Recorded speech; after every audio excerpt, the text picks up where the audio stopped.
How to maintain friendship സൗഹൃദങ്ങൾ നിലനിർത്തുന്നത് എങ്ങനെ? എല്ലാവർക്കും സുഹൃത്തുക്കളുണ്ടാവും. പക്ഷെ നല്ല സുഹൃത്തുക്കളെ കിട്ടുക എന്നുള്ളത് ഒരു ഭാഗ്യം തന്നെയാണല്ലേ? നമ്മുടെ ചുറ്റും ധാരാളം ആളുകളുണ്ട്. നമ്മുടെ ചുറ്റും ധാരാളം സൗഹൃദങ്ങളുണ്ട്.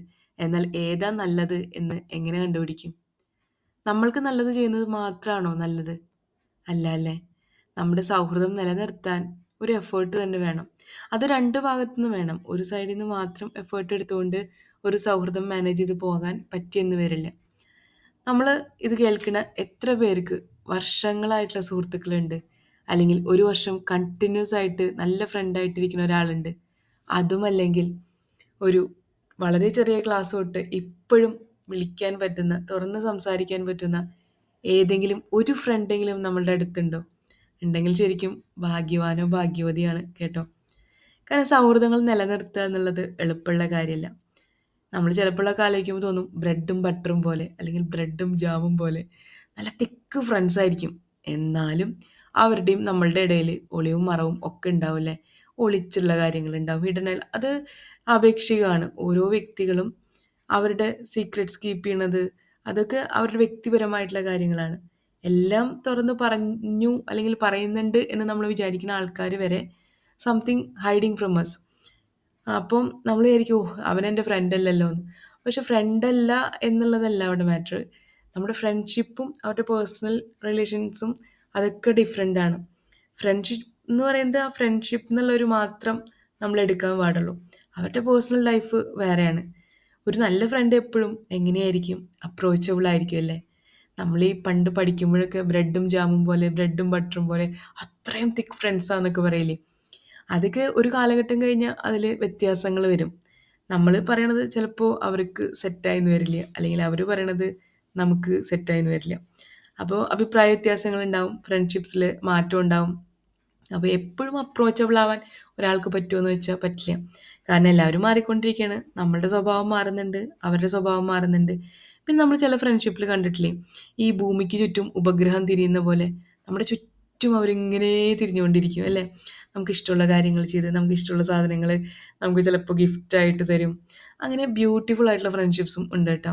ഒരിക്കലും വഴക്കുണ്ടാക്കാത്ത ഫ്രണ്ട്ഷിപ്സ്. അതെനിക്കുണ്ട്. ജീവിതകാലം മുഴുവൻ വളരെ ചെറുപ്പത്തിൽ തൊട്ടേ ഫ്രണ്ടായിട്ടുള്ള ആളുകൾ എനിക്കിപ്പോഴും ഉണ്ട്. അതുപോലെ തന്നെ ഇടയ്ക്ക് പിണക്കം വന്ന് ചിലപ്പോൾ ഒന്ന് വഴി മാറിപ്പോയി വീണ്ടും എന്നിലേക്ക് വന്ന ആളുകളുമുണ്ട്. അതുപോലെ ധാരാളം ഫ്രണ്ട്സിനെ കീപ്പ് ചെയ്യുക എന്നുള്ളത് വലിയൊരു ടാസ്ക്കായിട്ടൊന്നും പണ്ട് തോന്നിയിട്ടില്ല. പക്ഷെ ഇപ്പോഴത്തെ എന്താ വെച്ചിട്ടുണ്ടെങ്കിൽ നമ്മുടെ സംസാരം ഒന്ന് മാറിയാൽ മതി പെട്ടെന്ന് അപ്സെറ്റാവും. എല്ലാവരും അപ്സെറ്റാവും. അപ്പം പെട്ടെന്നാണ് പിണക്കങ്ങൾ വരുന്നത്. അപ്പോൾ ഫ്രണ്ട്ഷിപ്പ് കീപ്പ് ചെയ്യുമ്പോൾ നമ്മൾ അപ്രോച്ചബിൾ ആയിരിക്കണം. അതുമാത്രമല്ല നമ്മൾ കുറേ കാര്യങ്ങളൊന്ന് വിട്ടുകൊടുക്കണം. കണ്ടില്ല എന്ന് നടിക്കണം. ചിലപ്പോൾ എല്ലാവരുടെ ക്യാരക്ടറും നമുക്ക് സിങ്ക് ആവണമെന്നില്ല അല്ലേ? പെട്ടെന്ന് നമുക്കൊരു ഫ്രണ്ട്ഷിപ്പ് ഉണ്ടാക്കിയെടുക്കാൻ പറ്റില്ല അല്ലേ? It needs a time period. നമുക്കൊരാളെ മനസ്സിലാക്കാനും അല്ലെങ്കിൽ അയാളുടെ സ്വഭാവം എങ്ങനെയാണെന്ന് അറിയാനും ഒരു ടൈം പീരീഡ് വേണമല്ലേ? എല്ലാ റിലേഷൻഷിപ്പിലും ഫ്രണ്ട്ഷിപ്പ് നല്ലതാണ്. പക്ഷേ ഫ്രണ്ട്ഷിപ്പ് ഇല്ലെങ്കിൽ ആലോചിച്ച് നോക്കൂ, വളരെ വിരസമായിരിക്കും ജീവിതം അല്ലേ? ഒരു രസവും ഉണ്ടാവില്ല. അപ്പം keeping a friendship is not that much tough. പക്ഷെ ഒരാളെ മനസ്സിലാക്കുക എന്നുള്ളത് ഇത്തിരി ടഫായിട്ടുള്ള കാര്യമല്ലേ? നമ്മൾ നമ്മുടെ അപ്പുറത്തുള്ള ആളെ മനസ്സിലാക്കാൻ ശ്രമിക്കുക. ജഡ്ജ് ചെയ്യാൻ ജഡ്ജ് ചെയ്യാനായിട്ട് കൂടുതൽ മുതിരാതിരിക്കുക. പിന്നെ അയാളുടെ ചുറ്റും സാറ്റലൈറ്റ് പോലെ തിരിഞ്ഞ് നടന്ന് അയാൾ എന്ത് ചെയ്യുന്നു, നീ ഇപ്പോൾ എവിടെയാണ്, അങ്ങനെയൊക്കെ ക്വസ്റ്റ്യൻ ചോദിച്ച് വെറുതെ വിഷമിപ്പിക്കാണ്ടിരിക്കുക. ചിലപ്പോൾ അത് അത്ര നല്ലൊരു റിലേഷൻഷിപ്പ് കണ്ടിന്യൂ ചെയ്യാനായിട്ട് പറ്റിയെന്ന് വരില്ല. പിന്നെ ഏറ്റവും ഇമ്പോർട്ടൻ്റ് ആയിട്ടുള്ള ഒരു കാര്യം എന്ന് വെച്ചാൽ എല്ലാവർക്കും അവരുടെ പേഴ്സണൽ സ്പേസ് ഉണ്ട്. അത് എനിക്കുണ്ട്, നിങ്ങൾക്കുണ്ട്. പിന്നെ നമ്മുടെ ഫ്രണ്ട്സിന് എല്ലാവർക്കും ഉണ്ടല്ലേ? അതിനെ നമ്മൾ അംഗീകരിക്കുക, അതിനെ ആക്സെപ്റ്റ് ചെയ്യാം. അപ്പോൾ നമുക്ക് ബ്യൂട്ടിഫുള്ളായിട്ട് ബെസ്റ്റ് ഫ്രണ്ട്സ് നമ്മുടെ ലൈഫിലേക്ക് വരും. ഇനി നമ്മളോട് പിണങ്ങിപ്പോയവരും തിരിച്ചു വരുന്നേ. എന്നിട്ട് അവർ പറയും we are best friends forever and I missed you so much when we were not talking എന്ന്.